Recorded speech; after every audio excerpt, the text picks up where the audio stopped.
Hey guys, Francesca Amato here. I just wanted to talk to you guys today, and it's really frustrating, and I know you guys are feeling it. You know, as you know, I expose the family court judges and the attorneys and CPS and law enforcement, politicians, and geez, every single last person that's in a position of authority that's making these crazy decisions based on the lives of other people that shouldn't be doing what they're doing. So one of the things that I invoke is the Americans with Disability Act because those are protections. They are federal protections.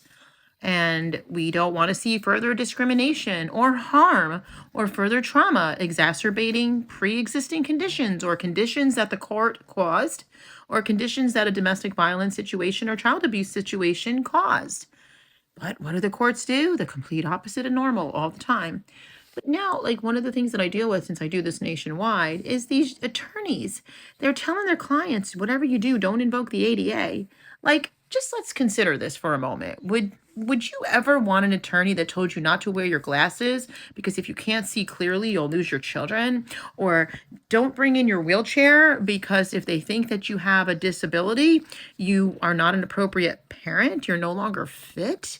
No, we would know right away that that is insane discrimination. Or don't let them see your hearing aids because if you can't hear, then they could take your children away from you. I mean, we know that this craziness happens, but it is such serious violations of rights. Well, the same thing goes for what's considered invisible injury and what I like to call psychological injury. It's based in trauma, post-traumatic stress syndrome.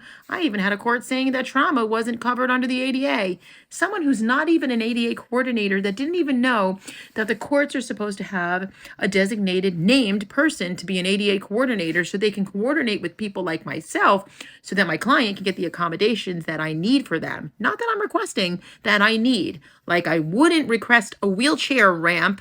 You'd automatically have one. So what makes you think, judges, that you have the authority to tell a client or tell somebody that has a disability that they can grant or deny an accommodation that they have to have to live by? I had a client go into a full-blown panic attack because of the way her attorney spoke to her and didn't have me present. These are violations, and the U.S. Department of Justice better get their game on because they're failing people as the main venue that are supposed to be holding and auditing and holding these courts accountable. Oh, all I can tell you is the work for me is just overwhelming because what happens is I have to work to fight for rights that people already have.